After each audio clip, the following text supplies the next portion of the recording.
DA নিয়ে 6 মাস সময় চাইলো রাজ্য। 6 মাস সময় চেয়ে সুপ্রিম কোর্টের রাজ্য। কথা বলবো অর্ণবের সঙ্গে। অর্ণব, রাজ্যের আবেদনে কি বলা হয়েছে? দেখো, রাজ্যের তরফে এই আবেদন মডিফিকেশন অ্যাপ্লিকেশন অর্থাৎ যে নির্দেশ সুপ্রিম কোর্ট দিয়েছে সেটারই সাময়িক কিছুটা পরিবর্তন চেয়ে করা, এবং সেখানে দেখানো হয়েছে যে 25% দিয়ে দেওয়ার কথা বলা হয়েছে সেই টাকা এই মুহূর্তে বিপুল অঙ্কের একটা টাকা, এবং সেই টাকা আর্থিক যে বছর 2025-26 রাজ্যের বাজেট ইতিমধ্যে হয়ে গেছে, সেই বাজেট অ্যালোকেশন বা বাজেট বরাদ্দে এরকম কোনো টাকা ধরা নেই।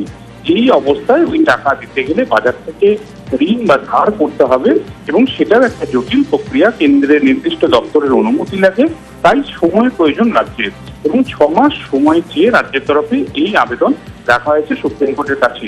একই সঙ্গে এটাও জানানো হয়েছে কেন্দ্রীয় সরকার বা অন্য রাজ্যের তুলনায় আমাদের রাজ্যের আর্থিক কাঠামোটা অন্যরকম, এবং এক্ষেত্রে আমাদের ক্ষেত্রে যে ওল্ড পেনশন স্কিম সেটাও কিন্তু আমাদের রাজ্যে চালু রয়েছে।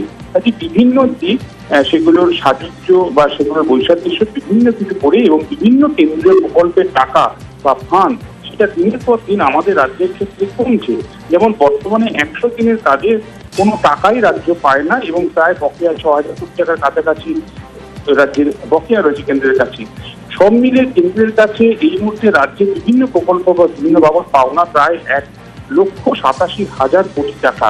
এই অবস্থায় এই টাকা দিতে হলে বাজার থেকে ধার করতে হবে, সেটা তো বেশ কিছু পদ্ধতিগত নিয়ম রয়েছে, সেই নিয়ম মেনে করতে হবে, তার জন্য সময় প্রয়োজন। তাই 6 মাস সময় যে এই আবেদন করা হয়েছে। একই সঙ্গে এই টাকা সরাসরি সরকারি কর্মচারীদের না দিয়ে সেটা সুপ্রিম কোর্টের কাছে যাতে গচ্ছিত রাখা হয়, সেই মর্মেও একটি আবেদন রাখা হয়েছে রাজ্যের আবেদন। ধন্যবাদ অর্ণব।